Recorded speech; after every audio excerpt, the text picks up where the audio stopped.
Pues la idea es hablar de la política hacia la infancia y la política social y el modelo de desarrollo. Entonces, lo primero que yo quería decir es que si yo hago un recuento de la política social, digamos, que se ha venido adoptando en América Latina desde la crisis de la deuda externa de 1982, pues y bajo los parámetros de los organismos financieros internacionales, yo diría que han habido tres modelos. Uno, el modelo que tiene que ver con los programas de ajuste y las redes de protección social, donde básicamente la política social tenía una función de mitigación hacia la población de los impactos que la crisis y el ajuste de los años 80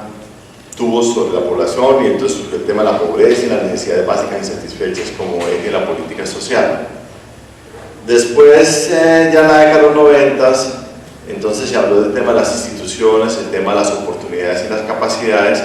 y se señaló que la política social tenía que ir más allá, digamos, de las necesidades materiales mínimas de la población, o sea, el NBI. Ya se habló del desarrollo humano, se habló de las capacidades, de las oportunidades, de las instituciones,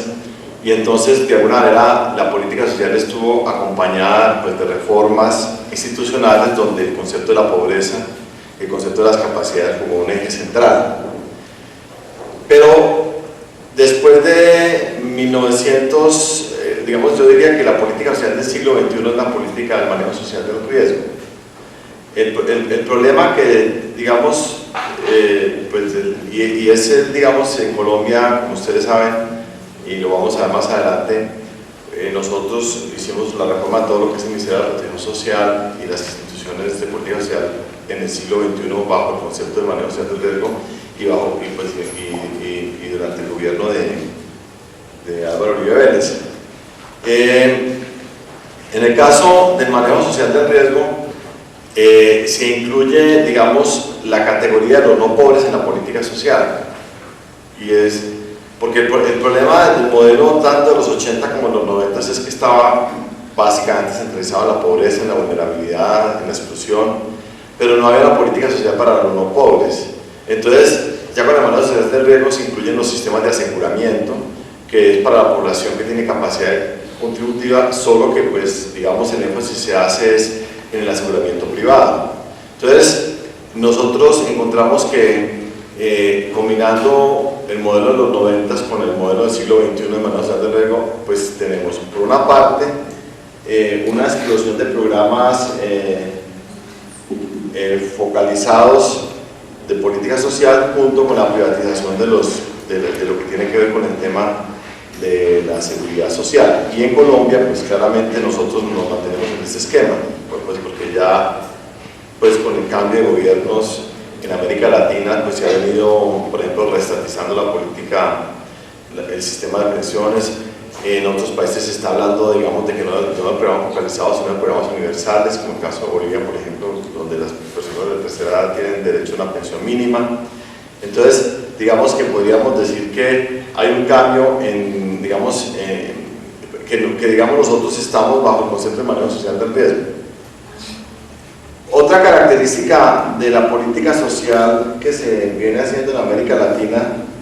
es el hecho de que la política social es una política residual, en el sentido de que la política social es el resultado de una política, o sea, es el resultado de una buena política económica. De alguna manera se dice que la principal condición para acabar con la pobreza es el crecimiento económico. El crecimiento económico no acaba con la pobreza, pero si no hay crecimiento económico no se puede acabar con la pobreza. Es un poco el planteamiento que se está planteando ahí. Pero el problema es, la pregunta que uno se hace es, ¿qué se necesita para crecer? Entonces, para crecer se necesita apertura económica, disciplina fiscal, flexibilización del mercado laboral, de regulación de carácter financiero, autonomía del Banco Central. Entonces, fíjense que nosotros estamos hablando de una buena política social, pero cuando estamos flexibilizando el mercado del trabajo, porque de alguna manera, si no tenemos un mercado de trabajo dinámico, entonces no podemos tener crecimiento económico, no podemos tener empleo y por lo tanto no podemos acabar con la pobreza. Incluso ustedes han venido escuchando en Colombia digamos, la ofensiva de desarrollo del Tudesco contra los parafiscales y contra la existencia del salario mínimo y contra toda la existencia de las prestaciones sociales ligadas al trabajo. Hay una campaña muy fuerte que teóricamente el gobierno no ha estado de acuerdo, pues formalmente,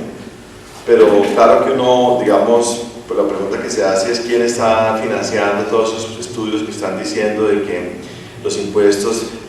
dedicados a financiar prestaciones sociales como atención materno-infantil están generando desempleo, están generando informalidad. Entonces salen los tecnócratas que siempre conocemos escribiendo, sacando estudios. Yo me pregunto quién financia esos estudios, porque de alguna manera eso tampoco sale así de manera gratuita a la opinión pública. Y pues incluso cuando uno escucha el modelo de manejo social del riesgo, que es el modelo que en Colombia, digamos, maneja la política social, no solamente se supone que los pobres son más vulnerables y por lo tanto los pobres son pobres porque no tienen cobertura frente al riesgo y tampoco asumen riesgos, pero también el riesgo se asume cuando hay una mala política económica, pero la mala política económica es cuando no es la política económica del consenso de Washington, y también el riesgo cuando hay una mala política de seguridad.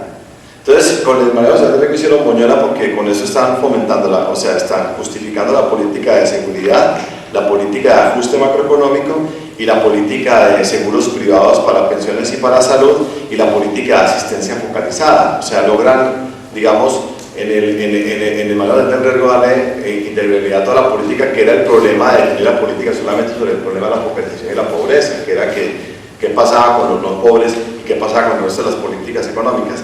Bueno, digamos, el crecimiento se lo supone como un requisito para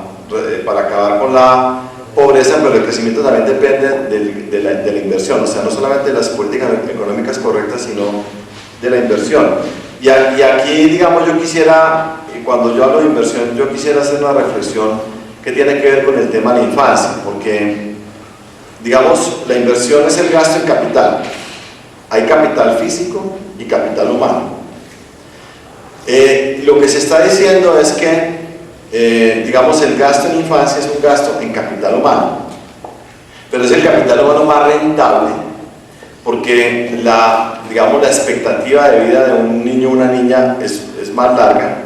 y por lo tanto se tienen no solamente la posibilidad de poder rentar ese gasto en capital durante su vida laboral, lo cual quiere decir que, digamos,